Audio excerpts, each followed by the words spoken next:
Election training. Kerala നിയമസഭാ election 2026. വോട്ടെടുപ്പ് അവസാനിക്കുമ്പോൾ ചെയ്യേണ്ട എല്ലാ കാര്യങ്ങളും. Covers, statutory and non statutory, packing and sealing. Register of votes 17A close ചെയ്യുന്ന വിധം. Control unit, VVPAT, ballot unit ഇവ കൈകാര്യം ചെയ്യുന്നത്. All about end of the polling. വോട്ടെടുപ്പ് വൈകിട്ട് 6 മണിക്ക് അവസാനിപ്പിക്കണം. 6 മണിക്ക് ക്യൂവിലുള്ള മുഴുവൻ പേരെയും വോട്ട് ചെയ്യാൻ അനുവദിക്കണം. 6 മണിക്ക് ശേഷം ആരും ക്യൂവിൽ കയറുന്നില്ല എന്നുറപ്പാക്കണം. ക്യൂവിൽ അവസാനം നിൽക്കുന്നയാൾക്ക് ഒന്നാമത്തേത് എന്ന ക്രമത്തിൽ മുന്നോട്ട് പ്രിസൈഡിംഗ് ഓഫീസർ ഒപ്പുവെച്ച ടോക്കൺ അഥവാ സ്ലിപ്പ് നൽകി അവർക്കെല്ലാം വോട്ട് ചെയ്യാനുള്ള അവസരം ഉറപ്പാക്കുക. ഓരോ വോട്ടർക്കും നൽകിയിരുന്ന ടോക്കൺ ഒന്നാം പോളിംഗ് ഓഫീസർ തിരികെ വാങ്ങണം. 6 മണിക്ക് ക്യൂവിലുള്ള മുഴുവൻ പേരും വോട്ട് ചെയ്യുന്നതുവരെ വോട്ടെടുപ്പ് തുടരണം. അവസാനത്തെയാളും വോട്ട് ചെയ്തു കഴിഞ്ഞാൽ വോട്ടെടുപ്പ് അവസാനിച്ചതായി പ്രഖ്യാപിച്ച് കൺട്രോൾ യൂണിറ്റിന്റെ ക്ലോസ് ബട്ടന്റെ ക്യാപ്പ് അഴിച്ച് ക്ലോസ് ബട്ടൺ അമർത്തി വോട്ടിംഗ് അവസാനിപ്പിക്കുക. ഈസി നെറ്റിൽ അപ്ഡേറ്റ് ചെയ്യുക. കൺട്രോൾ യൂണിറ്റിലെ ടോട്ടൽ ബട്ടൺ പ്രസ് ചെയ്ത് ടോട്ടൽ വോട്ടേഴ്സിന്റെ എണ്ണം നോക്കണം. കൺട്രോൾ യൂണിറ്റിൽ രേഖപ്പെടുത്തിയ ടോട്ടൽ വോട്ട് കൗണ്ട് ഏജന്റുമാരെ കാണിച്ച് ബോധ്യപ്പെടുത്തണം. 17Cയിൽ അതായത് അക്കൗണ്ട് ഓഫ് വോട്ട്സ് റെക്കോർഡഡ് രേഖപ്പെടുത്തുകയും വേണം. കൺട്രോൾ യൂണിറ്റിന്റെ പവർ സ്വിച്ച് ഓഫാക്കി ക്ലോസ് ബട്ടന്റെ ക്യാപ്പ് ഫിക്സ് ചെയ്യുക. VVPATന്റെ നോബ്, ലോക്ക്, ട്രാൻസ്പോർട്ടേഷൻ ഹൊറിസോണ്ടൽ പൊസിഷനിലേക്ക് മാറ്റുക. അടുത്തതായി control unit, VVPAT, ballot unit എന്നിവയുടെ കേബിൾ കണക്ഷൻ അഴിച്ചു മാറ്റണം. കൺട്രോൾ യൂണിറ്റും ബാലറ്റ് യൂണിറ്റും അതാത് ക്യാരിയിങ് കേസുകളിലാക്കി അടച്ച് പ്രിസൈഡിംഗ് ഓഫീസറും പോളിംഗ് ഏജന്റുമാരും ഒപ്പിട്ട അഡ്രസ് ടാഗ് കെട്ടി സീൽ ചെയ്യണം. കൺട്രോൾ യൂണിറ്റും ബാലറ്റ് യൂണിറ്റും വെക്കുന്ന പെട്ടിയുടെ 2 വശങ്ങളിലുമുള്ള 2 ദ്വാരങ്ങളിലൂടെ നൂൽ കടത്തി വേണം പെട്ടികൾ മുദ്രവെക്കേണ്ടത്. പോളിംഗ് സ്റ്റേഷന്റെ വിവരങ്ങൾ രേഖപ്പെടുത്തിയ അഡ്രസ് ടാഗിൽ പ്രിസൈഡിംഗ് ഓഫീസറുടെ മെറ്റൽ സീൽ ഉപയോഗിച്ച് വാക്സ് സീൽ ചെയ്യുകയും അപ്പോൾ അവിടെയുള്ള ഏജന്റുമാരെ അവരുടെ സീൽ പതിപ്പിക്കാൻ അനുവദിക്കുകയും ചെയ്യണം. VVPATന്റെ പുറകിലുള്ള ബാറ്ററി കമ്പാർട്ട്മെന്റ് തുറന്ന് പവർ പാക്ക് ബാറ്ററി ഏജന്റുമാരുടെ സാന്നിധ്യത്തിൽ ഊരിമാറ്റണം. അതിനുശേഷം മാത്രം VVPAT അതിന്റെ ക്യാരിയിങ് കേസിൽ വെച്ച് പ്രിസൈഡിംഗ് ഓഫീസറും പോളിംഗ് ഏജന്റുമാരും ഒപ്പിട്ട അഡ്രസ് ടാഗ് വെച്ച് സീൽ ചെയ്യണം. VVPAT ബാറ്ററി പ്രത്യേകമായി കളക്ഷൻ സെന്ററിലെ കൗണ്ടറിൽ ഏൽപ്പിക്കണം. അടുത്തത് register of voters 17A closing. Register of വോട്ടേഴ്സിൽ അവസാന വോട്ടറുടെ വിവരങ്ങൾ എഴുതിയതിനു തൊട്ടു താഴെ കുറുകെ ഇടതുവശത്തു നിന്ന് വലതുവശത്തേക്ക് ചുവന്ന വര വരയ്ക്കുക. രജിസ്റ്ററിന്റെ ചുമതല വഹിച്ച 2ാം പോളിംഗ് ഓഫീസർ പോൾ ക്ലോസ്ഡ് എന്നെഴുതി ആകെ എണ്ണം അക്കത്തിലും അക്ഷരത്തിലും എഴുതി തീയതി സമയം സഹിതം ഒപ്പിടേണ്ടതാണ്. ആകെ 888 പേരാണ് വോട്ട് ചെയ്തിട്ടുള്ളത് എങ്കിൽ അതിനു താഴെയായി the last serial number entered in the register is 888 എന്നെഴുതണം. ബ്രാക്കറ്റിൽ ലെറ്റേഴ്സിലും 888 എന്നെഴുതേണ്ടതാണ്.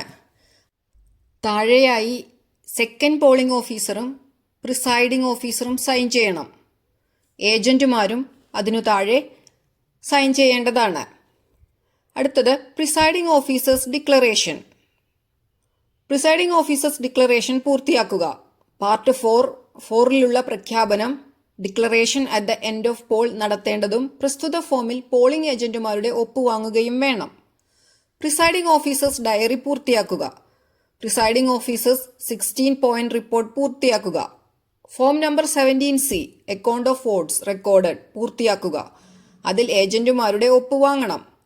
17Cക്ക് 2 ഭാഗങ്ങളുണ്ട്. Part 1 accounts of votes recorded, part 2 result of counting, annexure two part 2 of form 17C result of printed paper count. ഇത് 3 പേജ് കാണും. ബുക്കിൽ നിന്ന് ഇവ 3 പേജും കൂടി എടുത്തു വേണം ഒരു സെറ്റായി പിൻ ചെയ്യേണ്ടത്. പാർട്ട് 1 മാത്രമേ പ്രിസൈഡിംഗ് ഓഫീസർ പൂരിപ്പിക്കേണ്ടതുള്ളൂ. പാർട്ട് 2 അതിന്റെ അനക്ഷർ എന്നിവ വോട്ടെണ്ണൽ ദിവസം ആവശ്യമുള്ളതാണ്. പോളിംഗ് സ്റ്റേഷനിലുള്ള ഏജന്റുമാർക്ക് 17Cയുടെ പകർപ്പ് നൽകണം.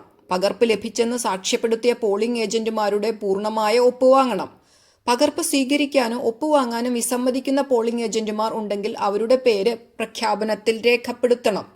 ഏജന്റുമാർക്ക് നൽകുന്നത് കൂടാതെ 17Cയുടെ 4 കോപ്പി കൂടി തയ്യാറാക്കണം. ഒരെണ്ണം കയ്യിൽ സൂക്ഷിക്കാനും 3 കളക്ഷൻ സെന്ററിൽ നൽകാനും. M21 receipt of return of മെറ്റീരിയൽസിന്റെ 2 സെറ്റ് ഫോംസ് ബുക്കിൽ നിന്നും കീറിയെടുത്ത് പൂരിപ്പിച്ച് കൈവശം വെക്കണം. ഇലക്ഷൻ അവസാനിപ്പിച്ച് കളക്ഷൻ കേന്ദ്രത്തിൽ തിരികെ ഏൽപ്പിക്കേണ്ടവ: 1. Sealed control unit. Control unit അതിന്റെ ക്യാരിയിങ് കേസിൽ വെച്ച് അഡ്രസ് ടാഗ് ഉപയോഗിച്ച് സീൽ ചെയ്യണം. 2. Sealed ballot unit. Ballot unit അതിന്റെ ക്യാരിയിങ് കേസിൽ വെച്ച് അഡ്രസ് ടാഗ് ഉപയോഗിച്ച് സീൽ ചെയ്യണം. 3. Sealed VVPAT. VVPAT അതിന്റെ ക്യാരിയിങ് കേസിൽ വെച്ച് അഡ്രസ് ടാഗ് ഉപയോഗിച്ച് സീൽ ചെയ്യണം. അഡ്രസ് ടാഗിലെല്ലാം പോളിംഗ് ബൂത്ത് തിരിച്ചറിയുന്നതിന് ഡിസ്റ്റിങ്ക്യൂഷിംഗ് മാർക്ക് സീൽ പതിപ്പിച്ചിരിക്കണം. 4. Black cover containing mock poll slips. 5. Detached power pack battery of VVPAT. തിരഞ്ഞെടുപ്പ് സാമഗ്രികൾ കളക്ഷൻ കേന്ദ്രത്തിൽ നൽകുന്നതിനായി ഇനി പറയുന്ന രീതിയിൽ പാക്ക് ചെയ്യേണ്ടതാണ്.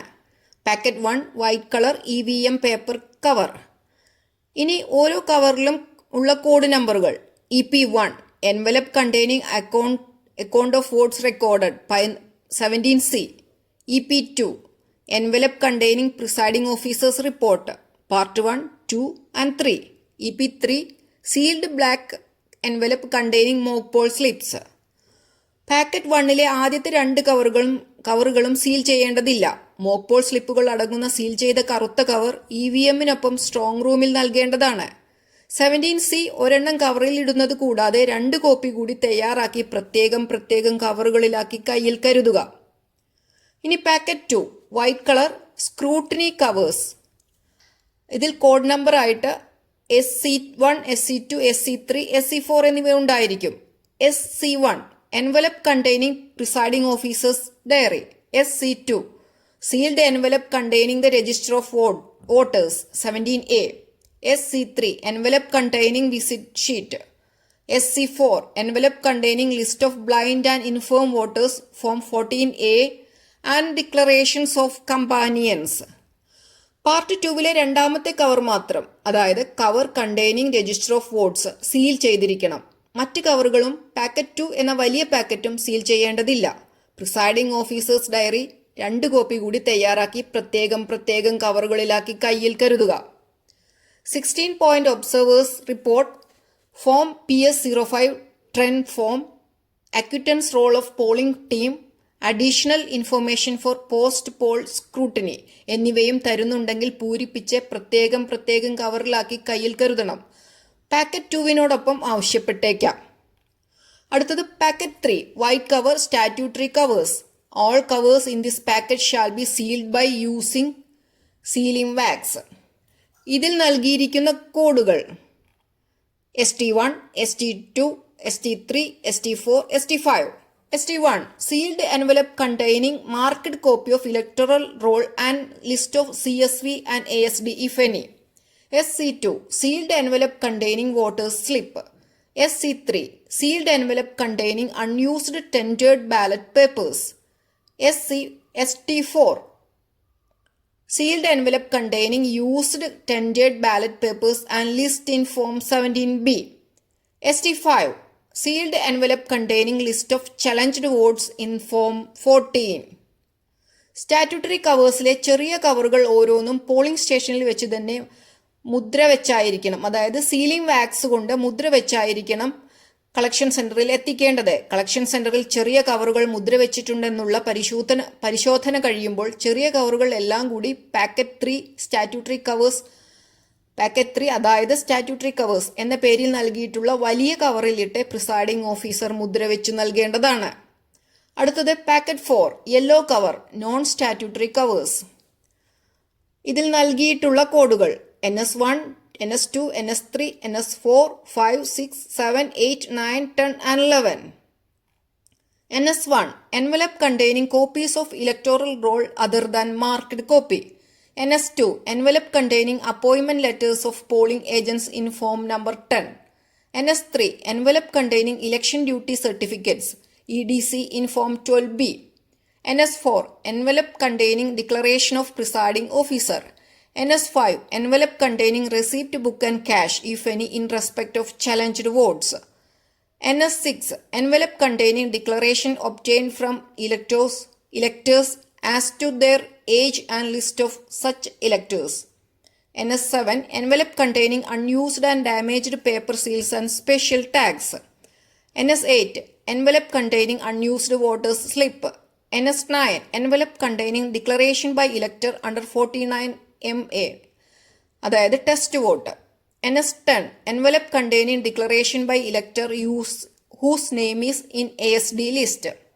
NS11 envelope containing letter of complaint to SHO. ഏതെങ്കിലും കവറിൽ ഇടുന്നതിന് പ്രസ്താവനയോ രേഖയോ ഒന്നുമില്ലെങ്കിൽ നിൽ എന്ന് കാണിക്കുന്ന ഒരു സ്ലിപ്പ് കവറിൽ ഇടണം. നിൽ എഴുതിയ സ്ലിപ്പ് വെക്കുമ്പോഴും സ്ലിപ്പിൽ പ്രിസൈഡിംഗ് ഓഫീസർ എന്ന സീൽ പതിക്കണം. സീലും പതിക്കേണ്ടതാണ്. അടുത്തത് packet 5 brown colour. 1. Handbook for presiding officer, manual of EVM and VVPAT. 2. used and remaining indelible ink bottle with stopper. 3. self-inking pad, stamp pad. Packet 6 blue color. 1. candidate information booklet. 2. other unused forms. 3. metal seal of presiding officer. 4. arrow cross mark rubber seal. 5. cup of setting indelible ink set. 6. all other items.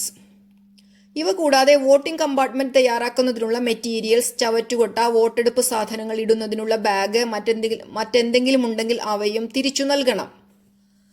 ഫോംസിന്റെ ബുക്കിൽ നിന്ന് 2 set form M21 receipt for return of election records and material after poll. കീറിയെടുത്ത polling station number, പേര്, assembly മണ്ഡലത്തിന്റെ പേര്, ഉപയോഗിച്ച control unit, ballot unit, VVPAT എന്നിവയുടെ എണ്ണം, ബ്രാക്കറ്റിൽ ആ യൂണിറ്റിന്റെ സീരിയൽ നമ്പർ എന്നിവ എഴുതി തയ്യാറാക്കണം. ആദ്യ പേജിന്റെ മുകൾ ഭാഗത്തെ ഡിസ്റ്റിങ്ക്യൂഷൻ മാർക്ക് പതിപ്പിക്കണം. അതിന്റെ 2ാം പേജിൽ പ്രിസൈഡിംഗ് ഓഫീസർ ഒപ്പിടുകയും പോളിംഗ് സ്റ്റേഷൻ നമ്പറും പേരും എഴുതുകയും വേണം. പ്രിസൈഡിംഗ് ഓഫീസർ സീൽ പതിക്കണം. ഡിസ്റ്റിങ്ക്യൂഷൻ മാർക്ക് പതിക്കണം. ഒരു കോപ്പി ഇലക്ഷൻ മെറ്റീരിയൽസ് ഏറ്റുവാങ്ങിയ ഉദ്യോഗസ്ഥനെ ഏൽപ്പിക്കണം. 2ാമത്തെ കോപ്പിയിൽ, അതായത് പ്രിസൈഡിംഗ് ഓഫീസറുടെ കോപ്പിയിൽ, ഏറ്റുവാങ്ങിയ ഉദ്യോഗസ്ഥന്റെ ഒപ്പും കൂടി വാങ്ങിയ ശേഷം മാത്രമേ കളക്ഷൻ സെന്ററിൽ നിന്ന് തിരികെ പോരാവൂ. Thank you.